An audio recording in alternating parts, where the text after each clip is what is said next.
influence that I have in Evernote would be exactly the same if I had one share of stock or if I had 75% of the stock. The amount of influence I have is based entirely on my personality and what I say and what I do kind of at the board and the management. But in terms of the ideal CEO, I have no idea. I have no idea what the ideal CEO is. I hope to meet one someday and learn as much as I can. Well, I think a lot of people think you are it. So. Very, very few, and they're wrong. So a little bit more about that role of CEO. Tell us how your role has changed over the past 5 years, from being a single person entrepreneur or with a few co-founders to where you are today.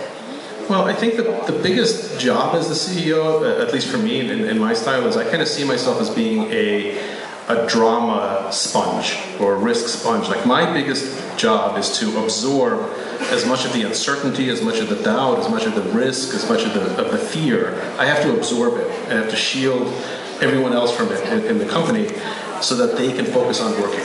Like, that's really what the job is.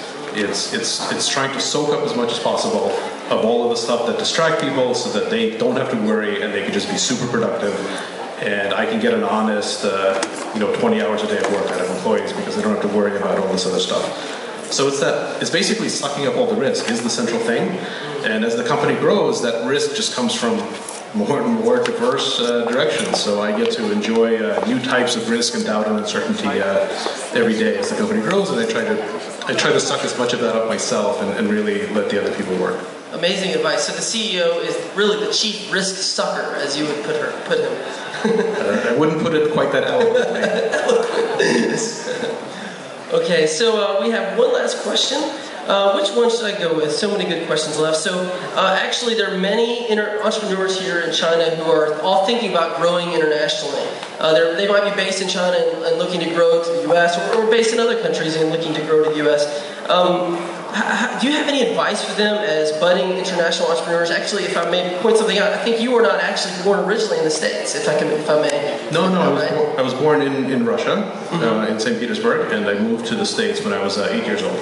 So, do you have any advice for these budding international entrepreneurs, especially as they look to target Silicon Valley? Yeah, I think by default you're a global company. I think if you're a one-person startup, you're a global company. By default, like, unless you explicitly take actions to prevent yourself from being a global company, you're a global company.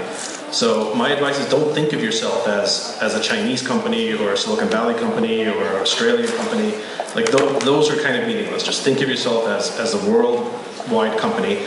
And Ben from Penultimate is the best example of that, right? It's literally one guy with one app, and I think he had sales in dozens of countries, and the US accounted for less than half of his revenue. So even one person can be a global powerhouse and make a significant amount of money.